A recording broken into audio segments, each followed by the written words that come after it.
नाज़िन भिरिया रोड ऐं भर पासे पीअण जे पाणी जी अणहाट थी वई आहे, जंहिं करे रहवासी जर जो खारो पाणी वापराइण ते मजबूर आहिनि।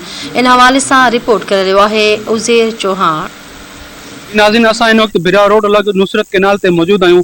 भिरिया रोड शहर जो जर जो पाणी ख़राब थियण सबबि भिरिया रोड जा रहवासी मुख़्तलिफ़ बीमारियुनि में विकोड़ियल आहिनि ऐं नुसरत केनाल ते पंहिंजी मदद पाण लॻारायल नलकनि तां सुबुह ऐं शाम पाणी भरण अचनि था। अचो त हिते आयल माण्हुनि खां पुछूं हिननि जो इन सिलसिले में छा चवणु आहे। जी बिल्कुलु उज़ैर भाउ, शहर जो जेको जर जो पाणी आहे तमामु घणो ख़राब थी चुको आहे, जंहिं सबबि रहवासी जेके आहिनि मुख़्तलिफ़ बीमारियुनि में विकोड़ियल आहिनि, जंहिंमें hepatitis B, C, malaria, typhoid ऐं ॿियूं बीमारियूं जेका आहिनि संख्या सबबि पैदा थियनि थियूं। शहर में जेके फिल्टर प्लांट लॻियल आहिनि उहे बि सभु नकारा बणियल आहिनि।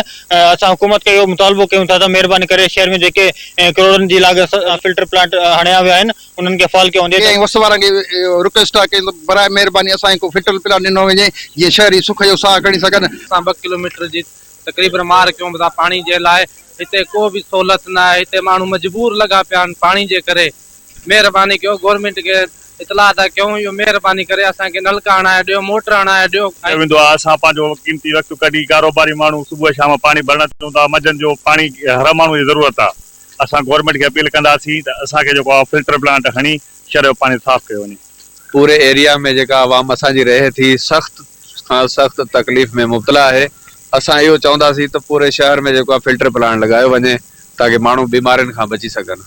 2-3 किलोमीटर पंध परे भरन था अचूं पाणी, बाबा को नलको को मोटर हणाए सदा ते किथां था अचूं परे खां पाणी। असांजे शहर जो फारो आहे सफ़ा ख़राब, न पीअण में न वेझण में सफ़ा ख़राब लॻो पियो आहे। सॼे शहर जो भिरिया रोड जो पाणी जेको आहे न सॼो ख़राब आहे ऐं बीमारियुनि जो सबबु आहे। पाणी जेको आहे न जेको फिल्टर प्लांट महिरबानी करे शहर में हणियो वञे, गवर्नमेंट खे अपील आहे। जी नाज़िन, तव्हां हिते आयल माण्हुनि जूं ॻाल्हियूं ॿुधूं, जिन्हनि जो इहो चवणु आहे त इंसानी सिहत लाइ पाणी जेको आहे पंहिंजो अहम ज़रूरी आहे। जेको भिरिया रोड जे जर जो पाणी जेको मुकमल जेको नकारा थी चुको आहे, जेका माना भिरिया रोड शहर जा रहवासी जेका मुख़्तलिफ़ बीमारियुनि में विकोड़ियल आहिनि। हिननि जेका हुकूमत सिंध खां घुर कई आहे त महिरबानी करे भिरिया रोड शहर में मुख़्तलिफ़ हंधनि ते फिल्टर प्लांट लॻाया वञनि, जीअं त भिरिया रोड जा शहरी जेका मुख़्तलिफ़ बीमारियुनि खां बची सघनि। कैमरामैन शरफुद्दीन कीरियो सां गॾु उज़ैर चौहान, धरती टीवी न्यूज़, भिरिया रोड।